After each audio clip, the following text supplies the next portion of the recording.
और याद रखना भगवान कभी कोई उल्टा काम नहीं करता।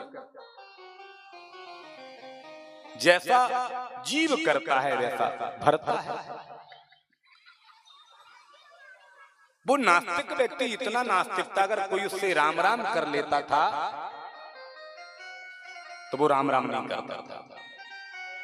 एक दिन दो ब्राह्मण काशी विद्या पढ़ने जा रहे थे।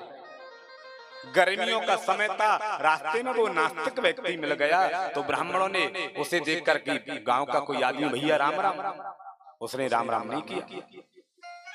ब्राह्मणों को लगा कम सुनता होगा तो थोड़ा और जोर से कहा, अरे भैया राम राम, फिर भी कुछ नहीं बोला। तो ब्राह्मणों ने कहा कि भैया हमने 2 बार राम राम की, तुमने उत्तर का प्रत्युत्तर नहीं दिया, राम राम क्यों नहीं की? वो व्यक्ति बोला कि मैं तुम्हारे राम का नाम क्यों लूं? ब्राह्मणों ने कहा, राम तो सर्व जगत नियंता है, राम तो सबके हृदय में है, राम हमारे ईश्वर है, राम भगवान है। बोले तुम्हारे राम के सारे काम उल्टे, और जिसने उल्टे काम किए मैं उसका कभी नाम नहीं लेता। ब्राह्मण बोले कैसी बात करते हो, राम ने कौन सा, भगवान ने कौन सा उल्टा काम किया? वो व्यक्ति किसानी का कार्य करता था, अपने खेत पर जा रहा था, गर्मियों का मौसम था, तो गर्मियों के समय आम के वृक्ष में आम लग रहे थे, आम के फल। खेत में कद्दू की फसल डली थी तो बेल में कद्दू के फल भी लग रहे थे। उस व्यक्ति ने दोनों ब्राह्मणों से कहा, देखो तुम्हारे राम के उल्टे काम बताओ। आम का पेड़ कितना बड़ा है, बहुत विशाल, और उसमें फल कितना लगा है, इतना छोटा। इतना बड़ा वृक्ष और फल इतना छोटा, और कद्दू की बेल इतनी पतली, कोई जोर से खींच दे तो टूट जाए, और उसका फल इतना बड़ा। यद्यपि आम के फल को कद्दू की बेल में होना था और कद्दू के फल को आम के वृक्ष में होना था, क्योंकि वृक्ष बड़ा है तो फल भी बड़ा होना चाहिए, और कद्दू की बेल छोटी है, पतली है, तो फल छोटा होना चाहिए। देखो ये तुम्हारे राम के उल्टे के। उन्हें ब्राह्मणों ने कहा, भैया एक काम कर, तू 2 घंटे के लिए राम का नाम जप ले, और 2 घंटे में तुझे पता चल जाएगा राम के सब काम सीधे हैं।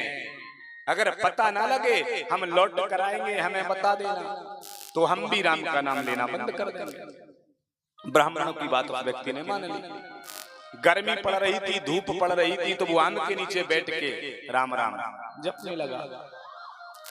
व्यक्ति का, जीव का मन हर काम में लग जाए, पर बात कहीं भजन किया जाए तो फिर मन नहीं लगता।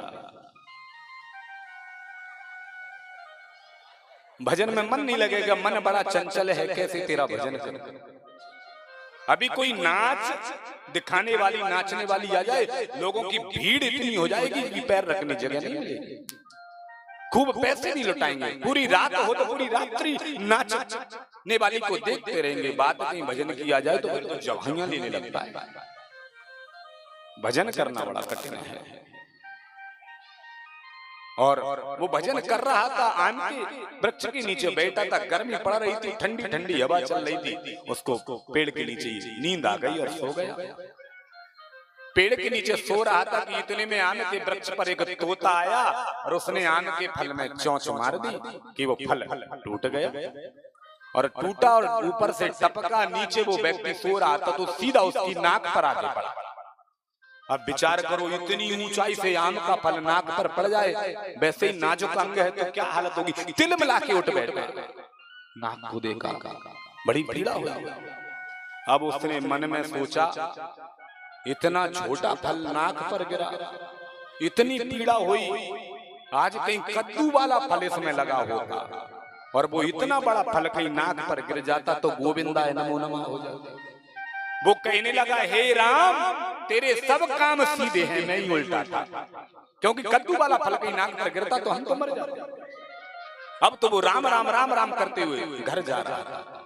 रास्ते में लोगों ने देख लिया, इसे क्या हो गया, ये तो बड़ा नास्तिक था, कभी राम राम नहीं करता था। तो पूछ लिया, भैया आज ऐसी कहा बात हो गई जो तू राम राम जपने से बंद नहीं हो रहा।